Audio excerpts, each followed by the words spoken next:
Olá pessoal, boa tarde. Então nesse vídeo eu vou falar um pouco sobre segurança da informação. Para quem é esse vídeo então, né? É voltado principalmente para os profissionais no começo da carreira, na área de tecnologia da informação, né? Para quem não trabalha ou não pretende trabalhar com tecnologia da informação, mas quer saber um pouco mais sobre o assunto, eu sugiro um vídeo do canal Projeto Root, bate-papo sobre segurança da informação na internet. Eu vou deixar o link nos comentários, tá? Desse vídeo, que é do meu amigo Diego Costa. Recomendo bastante. Que é um vídeo voltado assim mais para quem não é da área, tá? Bom, quem sou eu, né? Eu trabalho há 15 anos com desenvolvimento web e Linux. Então eu me considero um faixa laranja em segurança da informação, na verdade, né? Usando a analogia das faixas do Karatê. Porque a tecnologia de informação é uma área muito complexa, muito abrangente, né? Tem várias sub-áreas. Então eu acho que eu ainda tenho muito a aprender, né? Mas tem uma frase que eu gosto bastante que diz que você não precisa ser no faixa preta para ensinar no faixa branca, né? Então o objetivo desse vídeo é ajudar pessoas que realmente estão começando, com mesmo que eu não seja um especialista em segurança da informação. Bom, esse vídeo primeiro eu vou falar alguns conceitos básicos, depois eu vou falar alguns tipos de ataques e por fim alguns mecanismos de prevenção, maneiras que a gente pode se prevenir dos ataques, tá? Bom, inicialmente então alguns conceitos básicos.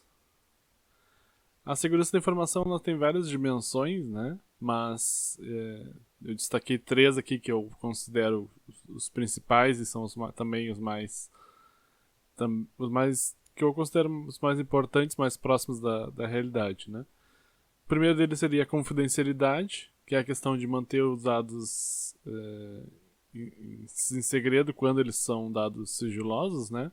Ou seja, tu não permitiu acesso a pessoas que não devam ter acesso àquelas informações. Depois a gente tem o aspecto da integridade, que a gente deve se perguntar então se os dados eles estão corretos, se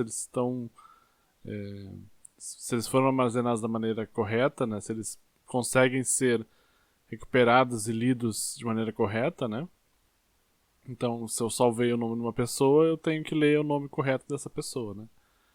E a última dimensão, mas não menos importante, é da disponibilidade, porque não adianta os dados serem confidenciais e estarem íntegros, ou seja, estarem corretos, mas se eu não consigo acessá-los, né? E aqui essa questão da disponibilidade na prática ela aparece principalmente em questão quando a gente tem uma rede remota, né?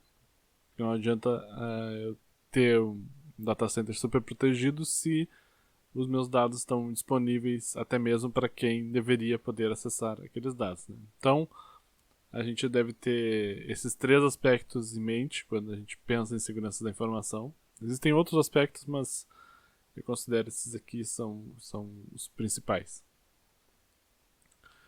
Bom, além disso, a gente precisa fazer uma distinção entre acidentes e ataques, né? A segurança da informação, quando a gente pensa em segurança da informação, a gente já imagina aquela figura do hacker, né? Do invasor.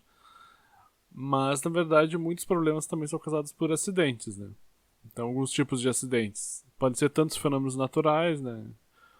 Incêndio, vazamento, né? Embora aqui no Brasil não seja muito comum terremoto, mas é um tipo de fenômeno natural, né? A poeira é um grande inimigo dos eletrônicos, né? Que a gente, às vezes, não presta tanta atenção. Animais, né? Roedores, já vi casos de roedores roendo cabos, por exemplo, né? E deixando certas áreas de uma empresa incomunicáveis, né? Além disso, a gente pode pensar também em falhas de software, né? Ou seja, programas que têm erros, bugs, né? Que eles não comportamentos imprevistos, mas não propositalmente maliciosos, né? O hardware também pode falhar, né? A gente pode ter um problema qualquer, uma fonte de um servidor, um disco rígido pode estragar. E eu botei de maneira separada, né? Que seriam as falhas humanas, que são falhas que não são propositais, né? As pessoas não querem causar danos, mas por uso incorreto, muitas vezes do software ou do hardware, ela pode causar danos, né? Por exemplo, desligar um servidor incorretamente, configurar um software para fazer backup em horários errados ou na pasta errada, pasta que não tem espaço, né? Então tudo isso são acidentes, né? Embora assim, os acidentes talvez sejam um pouco menos excitante a gente pensar na segurança da informação em termos de prevenir os acidentes também, eu acredito que muitos problemas são causados por acidentes, né? Então a gente não pode menosprezar também essa essa possibilidade. Mas no restante da apresentação eu vou enfocar um pouco os ataques, até por causa da questão da complexidade, né? Porque os acidentes, se a gente for tentar fazer uma sugestão de como prevenir, né, que acidentes causem a indisponibilidade de dados, a gente pode pensar na questão do backup, né? O backup ele é uma solução bastante adequada para a maioria dos acidentes, né? Então o backup é você salvar, né, a tua informação em outros dispositivos, né?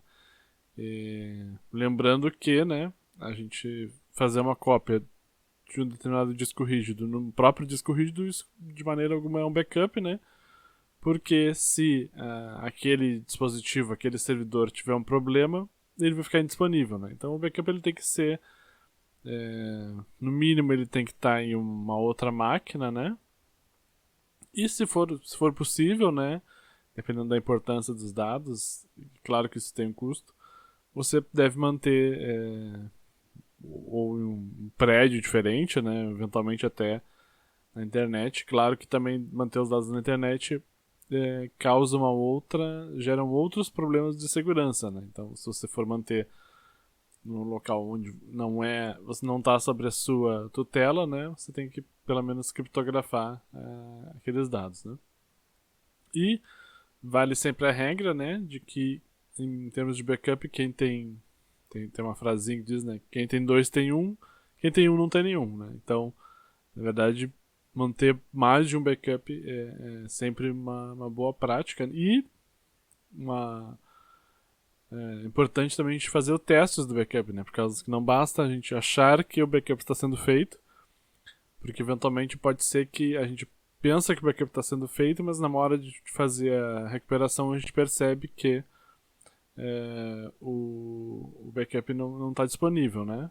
Inclusive certa vez aconteceu isso comigo, que eu estava usando o PHPMyAdmin e mandei fazer o backup pelo PHPMyAdmin, mas eu não conferi o tamanho do arquivo, né? E aquela instalação do PHPMyAdmin tinha algum bug que ele não gerava, na verdade, o backup, né? Então, quando eu fui depois tentar recuperar o backup, eu vi que o backup estava com tamanho zero, né? Ou seja, ele tinha gerado um arquivo vazio. Então, eu aprendi da pior maneira a importância da gente testar os backups. Bom, voltando para o aspecto dos ataques, né? Aqui o Tannenbaum, o professor Tannenbaum de Sistemas Operacionais, que é a minha principal referência nessa apresentação, ele divide os atacantes mais ou menos nessas categorias aqui, que eu achei bem interessante essa divisão que ele faz. Os atacantes, basicamente, eles podem ser leigos curiosos, né? Muitas vezes são pessoas da própria instituição, né? Elas estão curiosas, só querem fazer um teste, né? Ver se funciona. E podem eventualmente causar algum tipo de dano, né? Mesmo assim, talvez sem intenção realmente de causar dano, mas uma intenção mais de curiosidade, ainda que inconsequente, né? Mas assim, movidos por curiosidade. Um outro tipo de ataque que é muito importante, né? Que também às vezes é menosprezado, é a questão do pessoal técnico interno, né? A gente sabe que às vezes as pessoas são muito lembrado aquela questão do funcionário que é desligado da empresa, né? Às vezes ele pode estar insatisfeito da maneira como ele foi desligado e ele pode ter configurado alguma coisa para que ele possa voltar a acessar a instituição mesmo estando formalmente desligado, né? Então a questão dos backdoors, né? Você por exemplo, adicionar um usuário na base de dados que é administrativo, mas que não deveria ser, por exemplo, né? Então, é muito importante, é um pouco difícil de tratar com isso aí, né? Vai ser uma coisa um pouco mais específica de cada sistema, mas é um aspecto que não pode ser desperdiçado. Não pode ser desprezado, perdão. E porventura, né, nós temos agentes externos a uma organização, né? Sendo que esses agentes externos, eu dei uma adaptada ali no Tannenbaum, né, e eu dividi entre script kids, né, que são pessoas assim que geralmente elas querem se mostrar, né, querem aparecer, e elas usam softwares já prontos e tentam usar esses softwares de ataque contra uma série de instituições ao mesmo tempo, né? E eventualmente, se eles encontram algum servidor ou serviço que esteja configurado inadequadamente ou que esteja desatualizado, eles conseguem uma informação, né?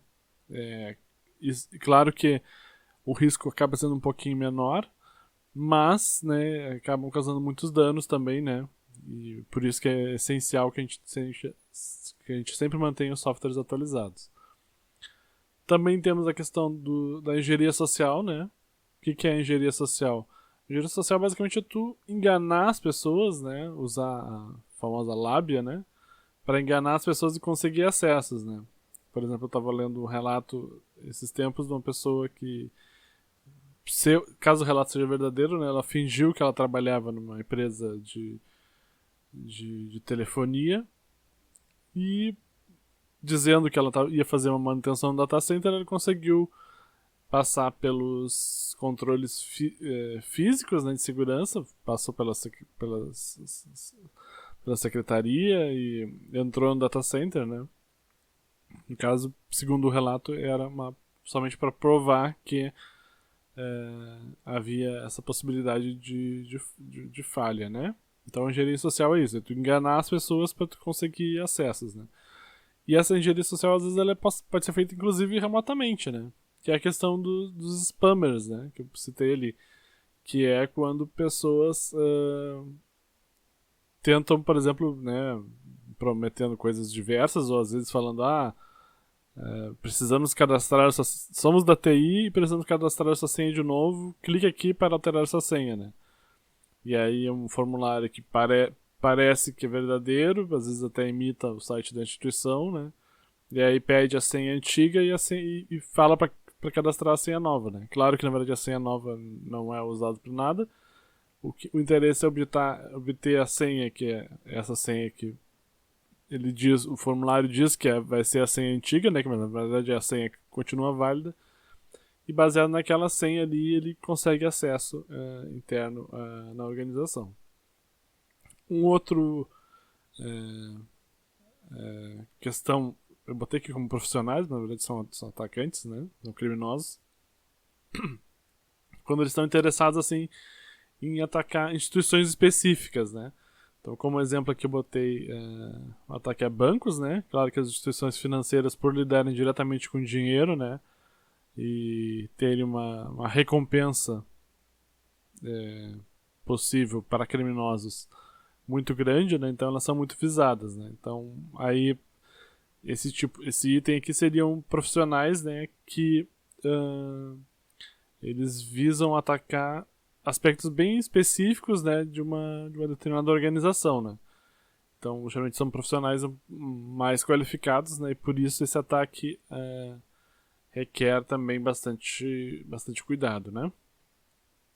E eu botei como último item ali uma coisa que é mais assim, tipo, pelo menos pelo que se ouve falar, né? Porque não existem estatísticas comprovando isso, justamente pela própria natureza do tipo do atacante, né? Que seria uma questão dos espiões, né? Onde governos, com certeza isso existe, mas não existem estatísticas a respeito.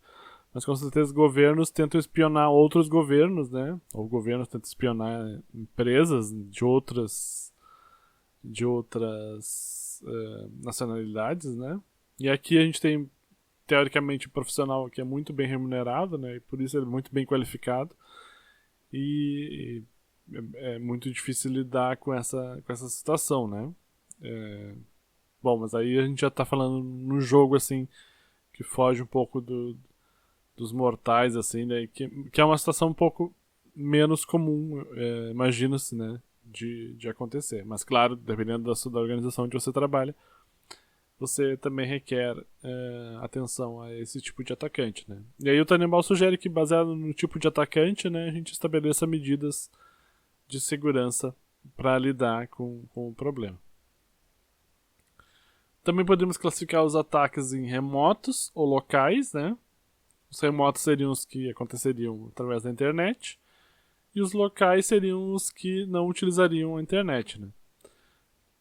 Eu coloquei aqui ladrões comuns, né? Porque infelizmente nós estamos no Brasil, a gente sabe que a criminalidade acontece, né? Às vezes uma pessoa pode entrar no data center, ver aquele monte de computadores e inclusive não roubá-los pela questão dos dados que eles armazenam, né? Mas sim pelo hardware em si, né? Então a gente sempre tem que tomar cuidado com a segurança física também, né? Mas aí a questão da segurança física também seria toda uma outra área, né? Por isso esses são os motivos que eu não me considero assim faixa preta, né? Porque cada um desses tipos de ataques, se a gente for destrinchar eles, a gente vai ver que tem muitas nuances, né? Que cada um é um aspecto muito complexo, né?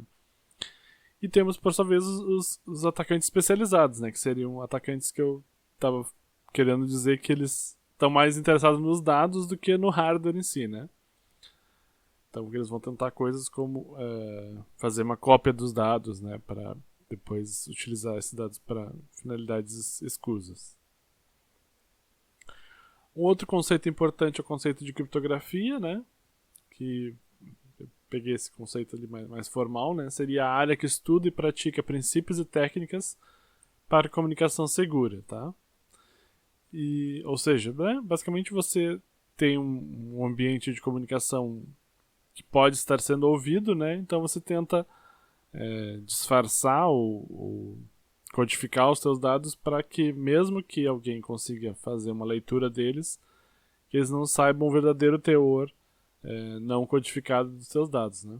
E aqui nós temos dois tipos principais, que é a criptografia de chave pública e a criptografia de chave privada. Mas antes disso, né, falando de uma forma mais geral, como é que funciona então a criptografia, né? Nós temos um algoritmo de encriptação, né? Que esse algoritmo vai utilizar uma chave de encriptação, que a gente usa comumente a gente usa o termo senha, né? Utilizar então uma senha, que ele vai transformar o texto original no texto encriptado, tá? E geralmente nós temos um algoritmo equivalente ou análogo, né? Que ele tem uma relação de forma que ele é capaz de, utilizando também uma chave, ele é capaz de transformar um texto encriptado no texto original, tá? E o que acontece? Nós podemos ter a criptografia de chave privada, né? Que na verdade o que acontece? Quando nós temos a criptografia de chave privada, acontece que nós temos essa mesma chave aqui, que é a senha 1, ela é igual à chave de decriptação, que é a senha 2. Então nós temos na verdade só uma chave, né? Ou só uma senha. E essa senha ela vai servir tanto para o algoritmo de encriptação quanto para o algoritmo de decriptação, tá? Devido a essa importância dessa senha, né, uma das ênfases dessas soluções são justamente manter essas senhas em segredo, né? Então você tem que compartilhar essa chave, essa senha, entre dois agentes que sejam confiáveis, né? Bom, aí o problema, na verdade, que ocorre é como é que a gente compartilha essa senha, então, na verdade, né? Essa senha vai ter que ser compartilhada de alguma maneira. Então você vai ter que ter um canal seguro prévio, né? Para poder enviar essa senha para a pessoa, né? Eventualmente esse canal vai ser até um meio físico, né? De repente você vai mandar... você vai se encontrar com a pessoa e vai passar a senha pessoalmente para ela, né? Um exemplo clássico de criptografia de chave privada é a cifra de César, tá? O que é a cifra de César? É basicamente trocar uma letra por outra, né? Aplicando uma rotação. Então aqui nesse exemplo nós temos uma rotação 3, tá? E a gente pode pensar que esse 3 aqui, que é o que indica a rotação, seria, nesse caso aqui, a nossa chave privada, tá? Então, com base nessa chave privada aqui, e sabendo o algoritmo, você consegue transformar o texto original no texto cifrado, né?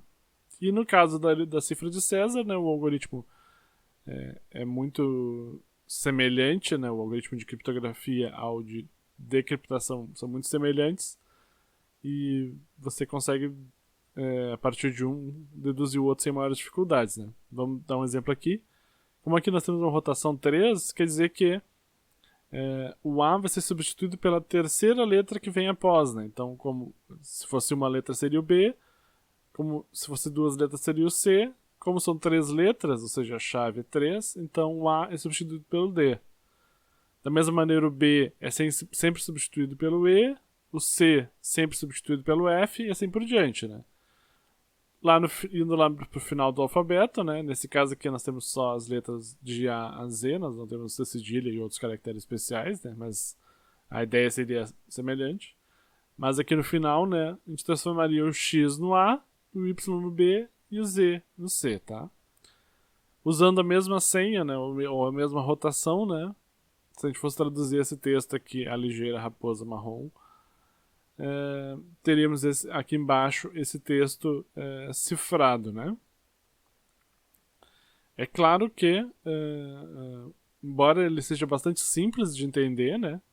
E por causa disso ele foi inventado várias vezes ao longo da história, né? Então pessoas sem relação entre elas inventaram algum tipo de algoritmo que no final é equivalente à cifra de César, né?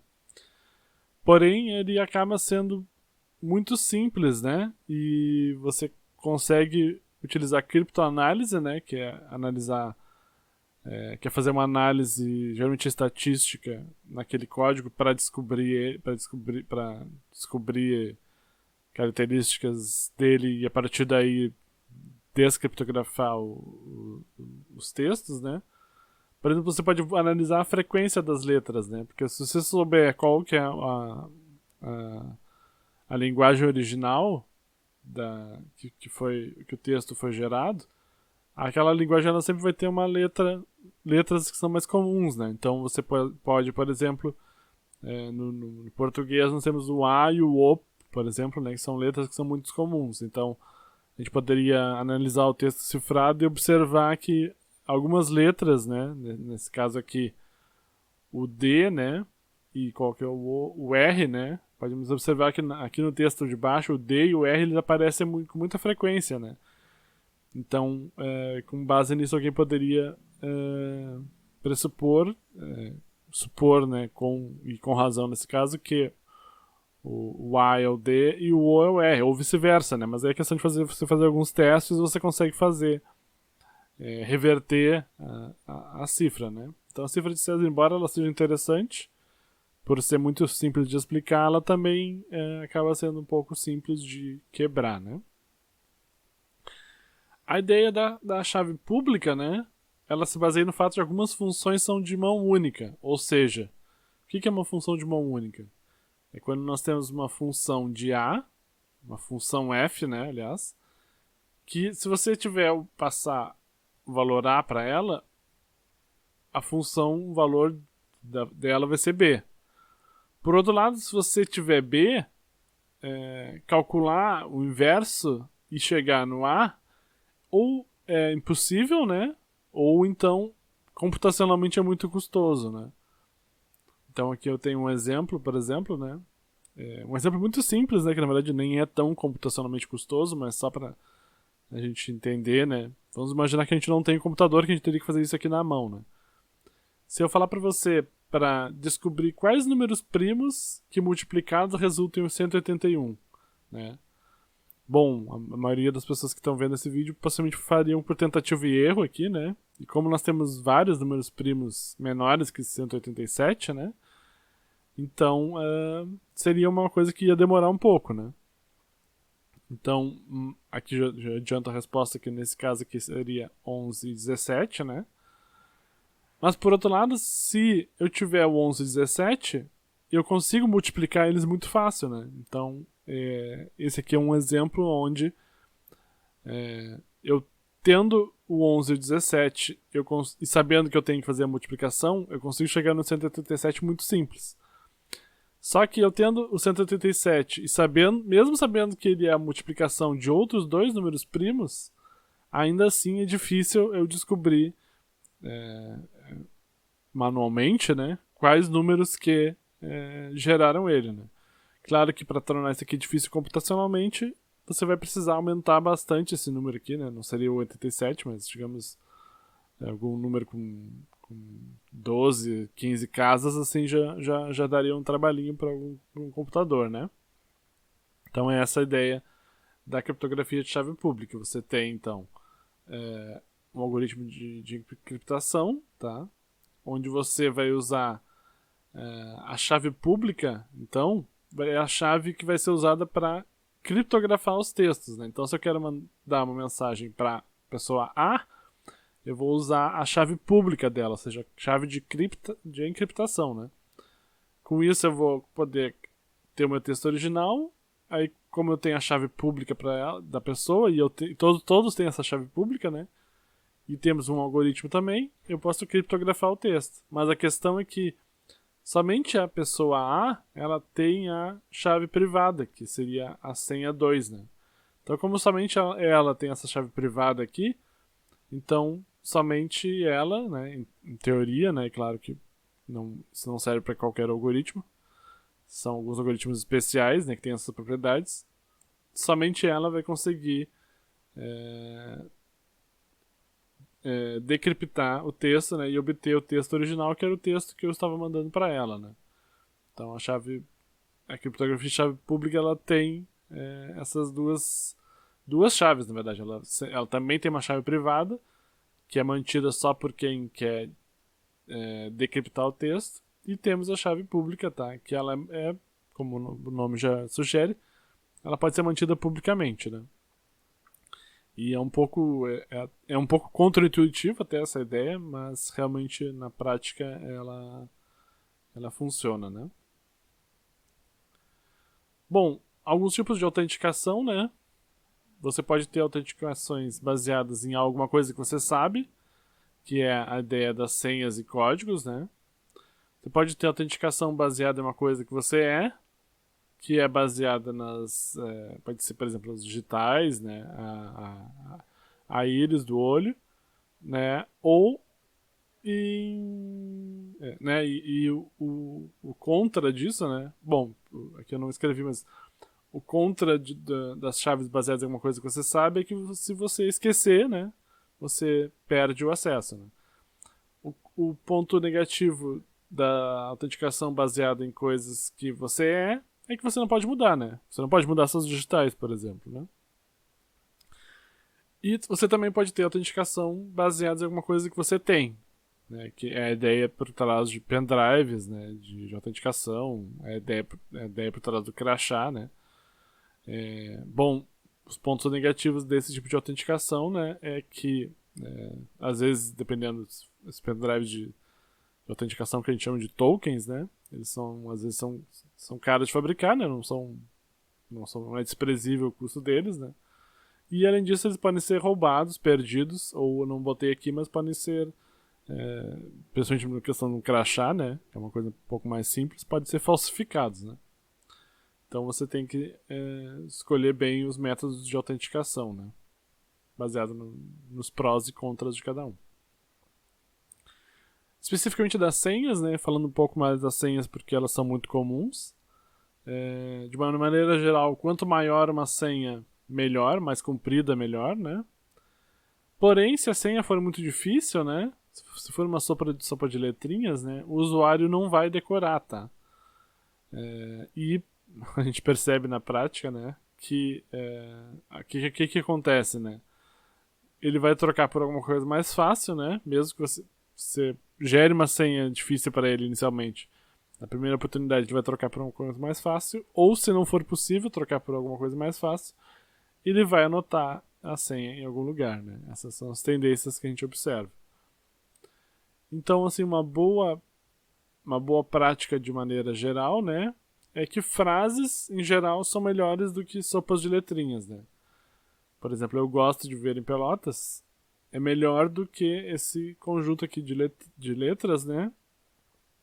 Porque é mais comprido, né, pessoal? Tem mais letras aqui, na verdade.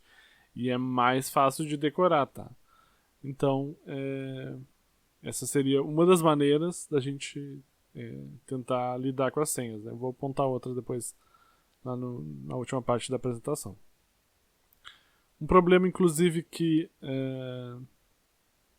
eu ouvi falar nessa possibilidade há algum tempo, né? E que talvez acabe se tornando um problema real, embora eu não saiba de nenhum caso específico que tenha acontecido sobre isso, é o roubo de digitais, né, pessoal? A gente tem alguns símbolos, né? Que eu peguei essa foto aqui como exemplo. Essa foto está pública na internet, né? Temos essas pessoas que elas estão mostrando, na verdade, as digitais dela para a câmera, né? Agora imagina se a gente tiver uma imagem de altíssima resolução, né? A gente pode ter uma pessoa que pode até de forma maliciosa induzir as pessoas a mostrar as digitais para para câmeras de altíssima resolução, né? E aí baseado nisso você poderia clonar as digitais das pessoas, né? Então é uma possibilidade de ataque, né? Embora eu não tenha visto nenhuma situação prática, né? Mas à medida que as pessoas cada vez tiram mais fotos e as resoluções de câmeras cada vez mais altas, né? Não é uma coisa que a gente pode desconsiderar totalmente. Bom, além disso, a gente tem uma questão de nomenclatura, né? Geralmente, assim, entre o pessoal da tecnologia de informação, a gente costuma fazer uma diferenciação entre cracker e hacker, né? O cracker a gente chama daquela questão que pela pessoa que realmente está atacando, né? Então teria um viés mais negativo nessa palavra. E dentro de certos grupos da área da tecnologia de informação, a palavra hacker não tem esse peso negativo, né? Ela, na verdade, ela significa uma pessoa que é curiosa, que gosta de aprender, gosta de fazer as coisas, gosta de ir a fundo naquilo ali, né? Então, na verdade, geralmente as pessoas da área não usam muito o termo hacker para indicar alguém que invadiu um sistema, né? Muitas vezes é usado o termo cracker, né? E aí nós temos os chamados chapéus, né? Que são que seria uma maneira assim do próprio hacker se identificar nas suas intenções, né? Então teríamos o black hat, né? Que seria realmente a pessoa que invade para obter benefícios próprios. Teríamos o white hack, que é uma pessoa com preocupação de não causar prejuízos a outras pessoas, né? E teríamos o grey, né? Que vem de cinza, né? Que seria um meio termo entre os dois. Outro conceito importante é o da segurança por obscuridade, tá? Que a ideia é que muitas vezes as empresas às vezes não divulgam os códigos porque elas acreditam que os códigos, por não estarem disponíveis na internet, vai garantir uma maior segurança para o software, né? A ideia, né? Se eles não verem meu código, não vão me atacar, né? Na verdade, isso não garante segurança, né? Nós temos inúmeros softwares que são fechados, código fechado, que mesmo assim são invadidos, né? Porque, afinal de contas, né? Aquilo ali é código binário, você pode ler o código binário, transformar ele em assembly e fazer outras coisas, né? O problema é que ele acaba gerando uma falsa segurança, né? Você às vezes acha que só por estar pelo código não estar diretamente disponível, o seu software é seguro, né? E aí ele gera uma falsa sensação de segurança. E também você não permite que os teus usuários corrijam os problemas, né? Então, a segurança por obscuridade geralmente ela é uma ilusão. Bom, aí talvez algumas pessoas vão pensar, então, bom, software livre é sempre mais seguro, então, né? E eu trago algumas questões, embora seja defensor do software livre, até por uma questão da gente compartilhar o nosso conhecimento. Mas, analisando assim friamente, do ponto de vista da segurança, eu coloco algumas questões, né? Bom, não adianta só o teu código estar lá no GitHub, né? Se você simplesmente botar o código no GitHub, obviamente, não é porque você fez um pull, né? que você um push, na verdade, né? Não é porque você, eu sempre confundo os falsos cognatos, né? Não é porque você fez um push que você agora vai ter um código mais seguro, né? Além disso, né, a gente tem uma forte relação entre quanto mais usuários, né, mais segurança você vai ter, né? Então, se você tem um software que tem poucos usuários, né, aqueles usuários, pouquíssimos vão contribuir de volta com o código e uma parcela menor ainda vão contribuir com código seguro, né? Então, de uma maneira geral, assim, né, o software ele tem que atingir uma certa massa crítica de usuários para aí, sim, essa abertura do código se traduzir em segurança, né? Mas claro que também existem outros problemas, né? Tipo, softwares extremamente matemáticos, né, de criptografia, eles também podem produzir uma falsa sensação de segurança, né? Porque as pessoas podem pensar, bom, alguém com certeza já olhou, já verificou isso, está seguro, né? Mas talvez ninguém tenha verificado, né? Então a gente tem que tomar essa questão também da segurança, né? Sempre analisando os prós e os contras, né? Por exemplo, nós temos o exemplo do Android, né? Que é o sistema operacional da maioria dos celulares hoje em dia. A gente observa que, como o Android tem muitos usuários, ele atrai muito interesse dos crackers, né? Que por sua vez acabam explorando muito as falhas de segurança, né? Então, a gente observa pelo Android, a gente pode observar que somente o fato do software ser livre não é uma garantia absoluta de segurança, né? Embora nem todos os módulos do Android sejam livres também, né? E essa é um fator complicador para ver que as coisas na prática não são tão simples, né? Mas, dito tudo isso, assim, eu acho que os softwares livres na prática, né, eles acabam tendo uma boa medida de segurança, sim, né? Mas é preciso analisar cada caso de maneira separada. Bom, falando de alguns tipos de ataques, então, né? Nós temos os ataques da engenharia social, que eu comentei para vocês, né? Que a pessoa, por exemplo, pode se passar por uma outra empresa, pode se passar por uma empresa de limpeza, por exemplo, né? A contramedida seria tu educar os usuários a esse respeito. Nós temos ataques de negação de serviço, né? Que eles causam indisponibilidade. Como é que eles funcionam? Na verdade, você faz muitos acessos a um determinado serviço que aqueles acessos não são verdadeiros, né? Você faz esses acessos somente para que o servidor, que sempre vai ter uma capacidade limitada, né? Que ele fique ocupado respondendo aqueles acessos que não são verdadeiros, né? Ou seja, o teu servidor ele vai responder usuários falsos, enquanto os usuários verdadeiros não vão conseguir acessar o teu servidor, né?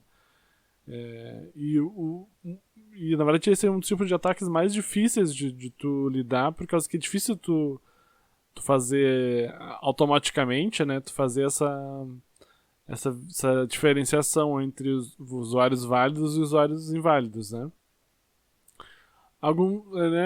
Se tu conseguir identificar alguns acessos inválidos e bloquear os endereços IPs, né, ou tiver um firewall que faz esse processo todo de detecção e bloqueio automático, né, ajuda um pouco, né. Mas, na verdade, esses ataques de negação são um dos problemas meio em aberto ainda da computação, né. Além disso, a gente tem o problema do tipo de ataque que é o acesso shell, né. Por exemplo, um servidor web que ele aceita comandos, por exemplo, né. Bom, então aí as pessoas que tiverem acesso àquele servidor web vão poder executar comandos na tua máquina, né. Uma das contramedidas é evitar dar acesso, né. E virtualização também ajuda um pouco, né, embora não seja uma garantia, né. Também a pessoa pode explorar bugs da própria virtualização, né, e fazer o que a gente chama também, é uma das formas de fazer uma escalada de privilégios, né? O que é escalada de privilégios? É tu transformar o teu usuário, né, num usuário com mais permissões, né? Então tu tem um usuário comum, com acesso ao shell, por exemplo, né? E aí tu explora devido a algumas funcionalidades algumas vulnerabilidades do sistema operacional, de maneira a tu virar o superusuário, né? Uma das melhores maneiras de lidar com isso, né, é evitar também, se possível, dar acesso, né? Que na verdade seria o item anterior. evitar dar acesso shell ao usuário sempre que possível, né? Mas se por algum motivo você precisar dar acesso, né, tentar manter o sistema sempre atualizado, né? Que aí vai ser mais difícil daquele usuário fazer a elevação de privilégios, né? Ou seja, ele virar o superusuário do sistema, né? Tem também um ataque que é muito comum, que é o SQL Injection, né? Que vale a pena depois procurar um pouco mais sobre ele com mais detalhes, porque ele é um ataque que é muito, muito usado, né? Que é basicamente quando você pega informações, né, tipo posts, por exemplo, que o usuário manda, né, formulários, informações de formulários, e você usa ele para executar queries no teu banco de dados diretamente, né, sem verificar se tem ali caracteres especiais e caracteres maliciosos, né. Tô acreditando que, bom, se o usuário preencheu esse campo senha aqui, é porque ele realmente está tentando botar uma senha, né. Na verdade, aquele usuário pode botar certos códigos que podem, por exemplo, encerrar uma query ali e criar um usuário novo na base de dados, por exemplo, né? Bom, a contramedida aqui seria sempre verificar esses dados que vêm do usuário, né? E temos um tipo de ataque que infelizmente está ficando cada vez mais comum, né? Que é o ataque de ransomware, né? Que uma vez que o sistema foi invadido, né? O software ele criptografa os teus dados sem autorização do dono legítimo, né? E pede dinheiro pela senha, né? Bom, é claro que eu não sugiro para ninguém pagar esses resgates, né? Porque na verdade pode ser que a pessoa, né, esteja simplesmente blefando, né? Pode ser que ela nem tenha a senha, ou pode ser que ela não vá te mandar a senha, né? Então o melhor é tu fazer backup, né? Do teu sistema e se infelizmente acontecer, restaurar o teu backup, né? E tomar outras medidas de segurança, né? Por isso que eu falo que segurança é um tema muito complexo, né? Para evitar que os teus dados sejam sequestrados, na verdade, né? Falando um pouquinho só sobre como os vírus funcionam, na verdade, né? Como é que começa uma infecção por vírus, né? Bom, geralmente ele começa ou explorando uma vulnerabilidade de um software já existente, né? Ou o usuário executa um programa que já tem o vírus, né? Isso pode acontecer, por exemplo, ou né, você pode mandar um e-mail para a pessoa, aquele famoso e-mail, não, veja nossas fotos das férias, né? Ou você pode também executar software pirata, né, pessoal? Por isso que eu realmente não recomendo a ninguém usar software pirata. A gente não sabe a procedência desses softwares, né? Por que as pessoas estão disponibilizando esses softwares gratuitamente, né? Será que aqueles softwares não foram modificados, né? Então pode ser que aquele software pirata que você acha que está economizando, na verdade você está instalando um software malicioso no seu computador, né? Bom, quando o vírus executa pela primeira vez, uma das primeiras coisas que ele vai fazer é tentar achar maneiras dele se replicar, né, para ele continuar agindo no sistema, né? Então ele vai tentar achar outros executáveis que ele consiga escrever. Um vírus ele pode se copiar para sobrescrever outros programas totalmente, né? Mas aí o problema é que o original para de funcionar, né? Porque se o vírus sobrescreveu todo o programa, né? O original obviamente não vai funcionar conforme esperado. Então o usuário acaba percebendo algo rapidamente, né? E do ponto de vista do vírus isso não é bom, porque aí o usuário vai acabar descobrindo que está com vírus, né? Além disso, ele pode se copiar por o início de outros programas, né? Mas, no entanto, ele pode... Se ele se copiar para o início, né? Pode ser que isso altere os endereços internos daquele programa, né? Que pode acabar também funcionando de forma incorretamente, né? Ou acaba que sendo uma das maneiras, assim, que... pelo menos que... Aqui eu estou me baseando bastante no Tannenbaum, né? Porque realmente eu não sou especialista aqui em análise de vírus, né? Mas ele comenta assim que o vírus poderia se copiar teoricamente ou para o final de um programa, né, para o final de executável, ou seja, né, quando ele vai executar o trecho que encerra ele, aí o vírus se insere naquela parte ali, porque como tu está encerrando o programa, você não vai notar nenhum comportamento anormal ali, né? É mais improvável que gere um comportamento anormal. ou ele pode se substituir, né? Quando você chamar uma função, você chama, na verdade, ele altera os endereços, né? Que você chama o vírus e o vírus chama a função. Isso está exemplificado aqui, né? Na esquerda a gente teria um código sem vírus, né? Onde a gente tem um jump, né? Para quem não conhece a assembly, isso aqui ele pula, né, para o endereço func.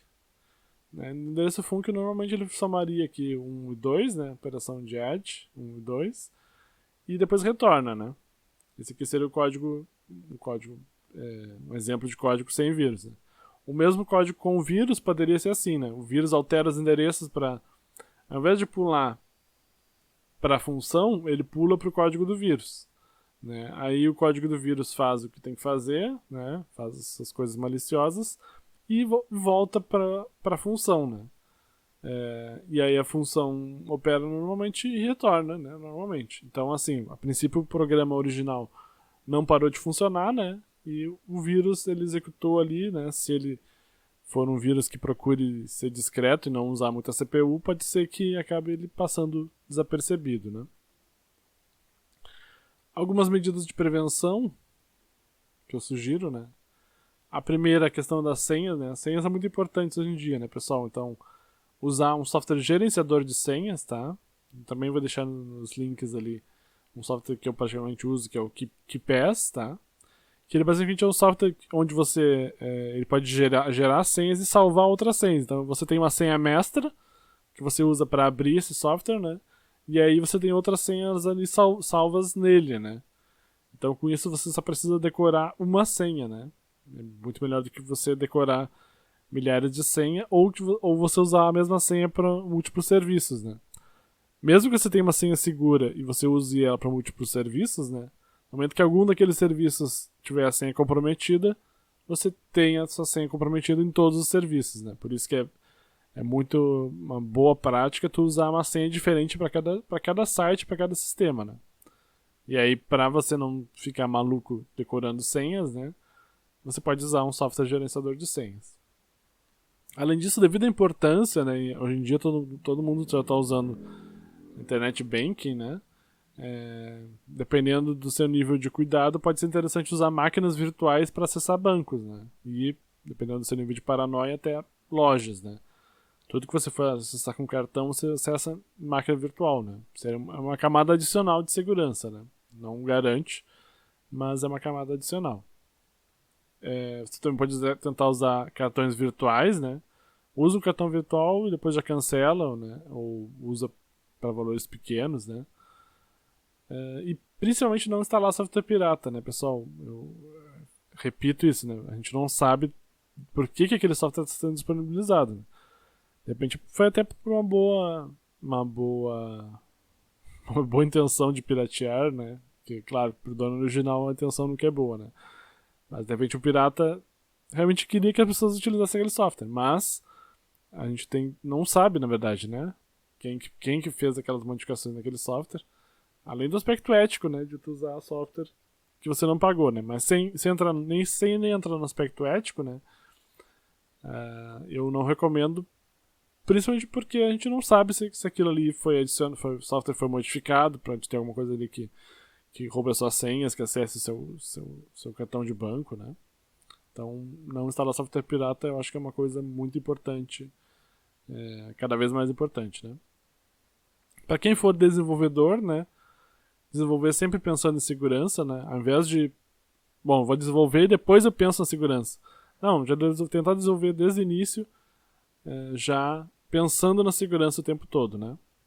Além disso, também utilizar testes automatizados, né, para evitar bugs. Tentar usar bibliotecas e frameworks que já sejam bastante testadas e bastante utilizadas, né?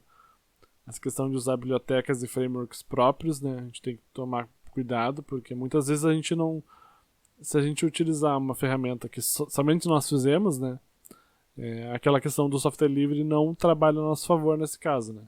Então eu acho que nesse caso aqui, para esse tipo de situações, o software livre colabora bastante, né.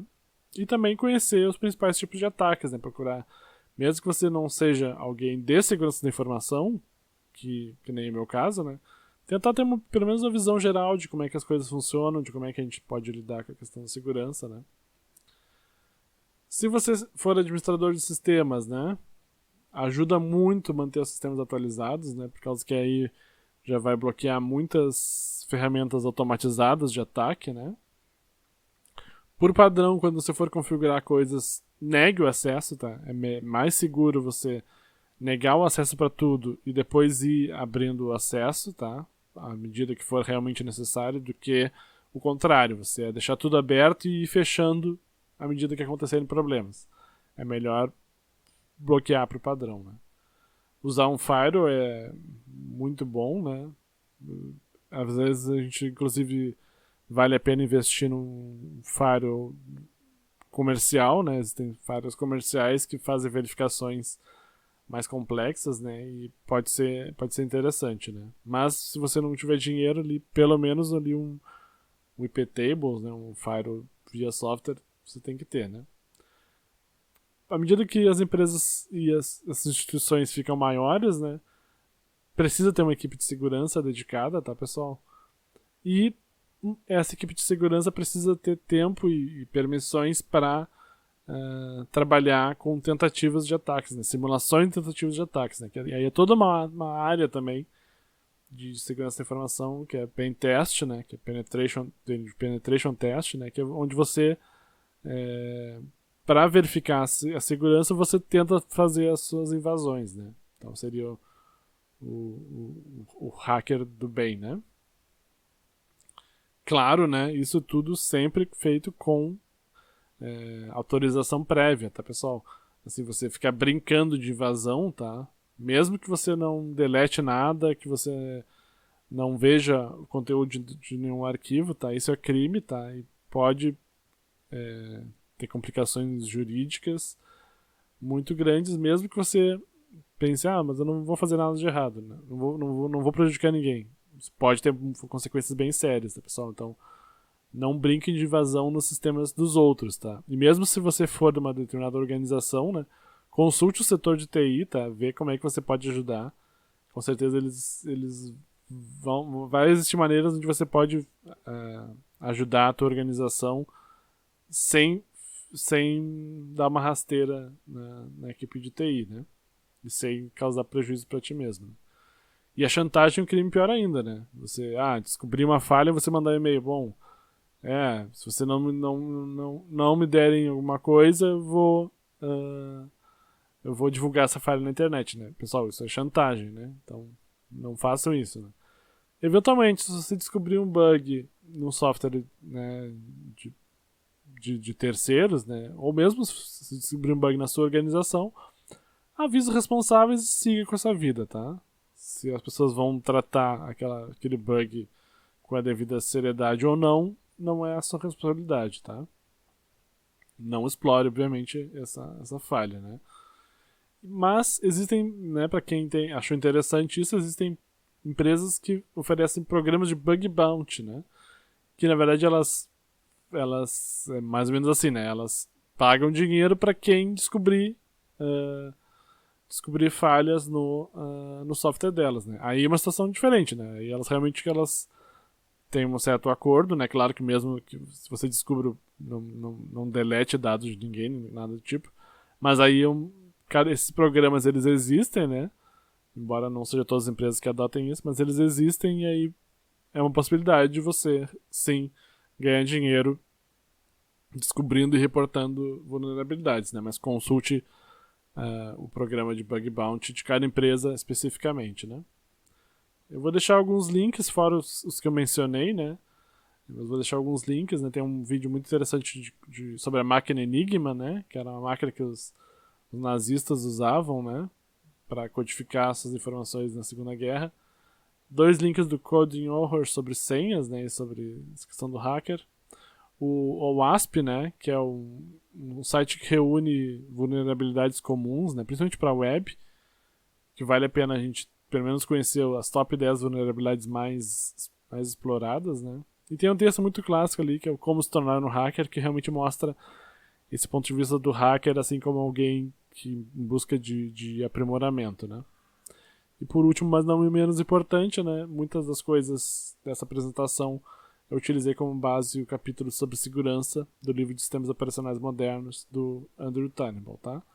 Então, pessoal, era isso. Muito obrigado, viu? Espero que seja útil para quem assistiu. Um abração.